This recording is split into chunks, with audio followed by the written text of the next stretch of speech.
வணக்கம். அமித்ஷா அவர்களினுடைய பேச்சு இன்றைக்கு பெரும் விவாத பொருளாக ஆகிக் கொண்டிருக்கிற இந்த சூழலில் பாரதிய ஜனதா கட்சி காங்கிரஸ் அம்பேத்கருக்கு எதுவுமே செய்யவில்லை என்றும் காங்கிரஸ் தான் அம்பேத்கரை தோற்கடித்தது என்றும் ஒரு குற்றச்சாட்டை முன்வைத்திருக்கிறார்கள்.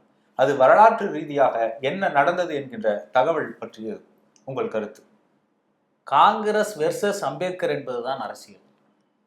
பாரதிய ஜனதா கட்சியோ அல்லது ஆர்எஸ்எஸ்ஓ ஒரு பெரிய அமைப்பாகவோ அல்லது தங்களை பாரதிய ஜனதா கட்சியாகவோ தங்களை அடையாளப்படுத்திக் கொள்ளாத காலகட்டம் அது. அதனால இந்தியாவுடைய அரசியல் என்பதே ஒன்று காங்கிரஸ் வெர்சஸ் அம்பேத்கருடைய அமைப்பு தான். அந்த காங்கிரஸுக்குள்ளதான் இன்னைக்கு பாஜகவுடைய தலைவராக அல்லது பாஜகவுடைய அடையாளங்களாக போற்றப்படுகிற அந்த ஜனசங்கமாக இருக்கட்டும் அல்லது அவங்க 3000 கோடியில செலவு வச்சிருக்காங்களே பட்டேலா இருக்கட்டும், இவங்க எல்லாருமே எங்க இருந்தாங்கன்னா காங்கிரஸுக்குள்ளதான் இருந்தாங்க. காங்கிரஸை ஆதரிச்சுட்டு அதனுடைய அமைச்சரவையில வந்தவங்க தான். அப்படி பார்க்கிறப்போ அன்னைக்கு அட்ரஸே இல்லாத ஆர்எஸ்எஸ், காந்தியை சுட்டு கொன்னதின் மூலமாக அட்ரஸை தேடிக்கொண்ட ஆர்எஸ்எஸ் வேறு வழி இல்லாம அம்பேத்கர் அவருடைய காலத்தில் இருந்த காங்கிரஸ் மீது பழியை போட்டுட்டு தன்னை தியாகிகளை போல காட்டிக்கிறதுக்கு அவங்க முயற்சிக்கிறாங்க. குறிப்பாக அந்த பேச்சு எவ்வளவு ஒரு வன்கொடுமை தடுப்பு சட்டத்திற்கு உகந்ததான பேச்சு தான் அமித்ஷாவுடைய பேச்சு. சரி, வன்கொடுமை தடுப்பு சட்டம் எப்படி ஒடுக்கப்பட்ட மக்களை, பட்டியலின மக்களை இழிவாக பேசுவது, இழிவாக சித்தரிப்பது குற்றம் என்று அறிவிக்கிறதோ அந்த மாதிரி தான் அமித்ஷாவுடைய பேச்சு அமைஞ்சது. அதிலிருந்து திசை திருப்புவதற்குத்தான் அமித்ஷா என்ன செஞ்சார்னா இதை காங்கிரஸின் மீது பழி போடுறதுல அவரு காங்கிரஸ் தான் அம்பேத்கரை தோற்கடிச்சதெல்லாம் சொல்லியிருக்கிறார். ஆமா, காங்கிரஸ் அம்பேத்கரை தோற்கடித்ததுன்னு சொல்றாரு. டாக்டர் அம்பேத்கர் அவர்களை சட்ட அமைச்சராக தேர்ந்தெடுத்தது யாருங்கிற கேள்வி எழுதில்லை. ஆமா, இந்திய விடுதலைக்கு 1952 தான் முதல் தேர்தல் வருது. அதற்கு முன்பே 47 விடுதலை அடைந்த போதே ஒரு இடைக்கால அமைச்சரவை நியமிக்கப்படுது. அந்த அமைச்சரவை முடிவு செய்ததுதான் இந்த அரசமைப்பு சட்டம். 1946 தேர்தல் எதுக்காக நடத்தினாங்க வெள்ளைக்காரங்க இருக்கிற போதேன்னா, மாகாணங்களுக்கு நடக்கிற தேர்தல் உறுப்பினர்களை தேர்ந்தெடுத்து அந்த உறுப்பினர்களுடைய எண்ணிக்கையை நாடாளுமன்றத்தில் ஒருங்கிணைச்சு அதுல யாரு பெரும்பான்மையா வராங்களோ அந்த கட்சியினுடைய பிரதிநிதிகள் அரசமைப்பு சட்டத்துக்கு தேர்ந்தெடுப்பதற்கான தேர்தல் தான் அந்த தேர்தல். சரி, ஆனால் 1946 தேர்தலில், இரட்டை வாக்குரிமை இல்லாத தேர்தலில், வெள்ளைக்காரர்களுடைய ஆட்சி காலத்தில் நடத்தப்பட்ட தேர்தலில் காங்கிரஸ் மிகப்பெரிய வெற்றி அடைந்தது. அம்பேத்கருடைய இயக்கம் ஷெட்யூல்டு கேஸ்ட் ஃபெடரேஷன் படுதோல்வி அடைந்தது. ஓகே, டாக்டர் அம்பேத்கர் அவர்களுக்கு இருந்த நம்பிக்கை, அவர் அந்த தேர்தலையே கான்ஸ்டியூஷனுக்காக தான் சந்திச்சார். சரி, காந்தியினுடைய பார்வையில வெள்ளைக்காரங்க இருந்து எங்களுக்கு விடுதலை வேணும்னு காங்கிரஸ் தேர்தலை களங்கண்டுச்சு, எங்களுக்கு பாகிஸ்தான் வேணும்னு முஸ்லிம்களுக்கு ஜின்னா களங்கண்டாரு. ஆனால் அம்பேத்கர் என்ன சொல்லி களங்கண்டார்னா, இந்த கான்ஸ்டியூஷனை தேர்ந்தெடுக்கிற அவைக்குள்ள நாம போனோம், அப்ப நாம வெற்றி பெற வேண்டிய கட்டாயம் இருக்குன்னு தேர்தலை சந்திச்சார். ஆனால் தோற்று போனார். அம்பேத்கரின் இயக்கம் தோற்று போனது, அம்பேத்கரும் தோற்று போனார். சரி, அந்த நேரத்துல தான் உங்களுக்கு வங்காளத்துல இருந்து ஜோகேந்திரநாத் மண்டல் அவருடைய உதவியின் மூலமாக அங்க காங்கிரஸை சேர்ந்தவர்களும் உதவி செய்தார்கள். அதே நேரத்துல பாஜக சொல்லுது இல்லையா, காங்கிரஸ் எது செய்யலன்னு. ஆனா அம்பேத்கரை அங்க தேர்ந்தெடுத்து எது தெரியுமா? முஸ்லீம் லீக்.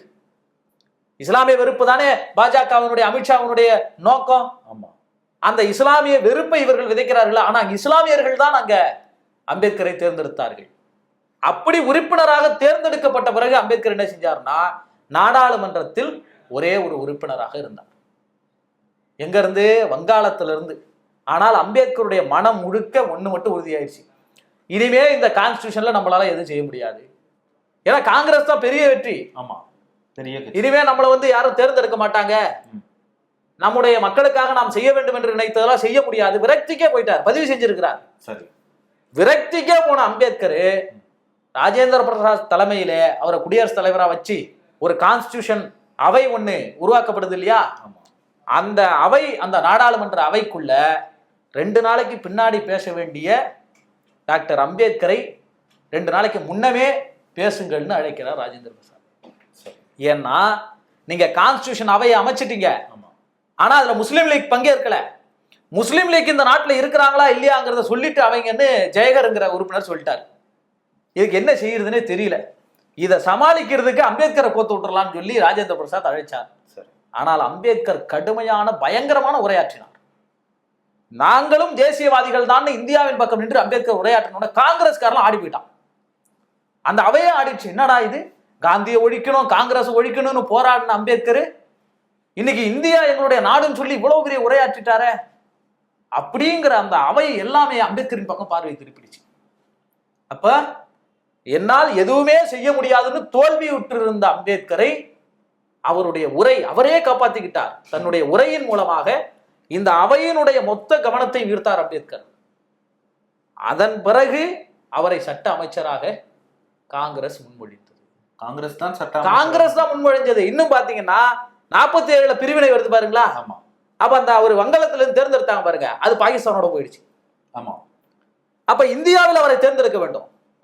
பம்பாய் தொகுதி பொது தொகுதி, நல்லா தெரிஞ்சுங்க, பொது தொகுதி. பம்பாய் பொது தொகுதியில MR ஜெயகர்ங்கிற காங்கிரஸ் தலைவர் ராஜினாமா பண்ணிடுறார். சரி.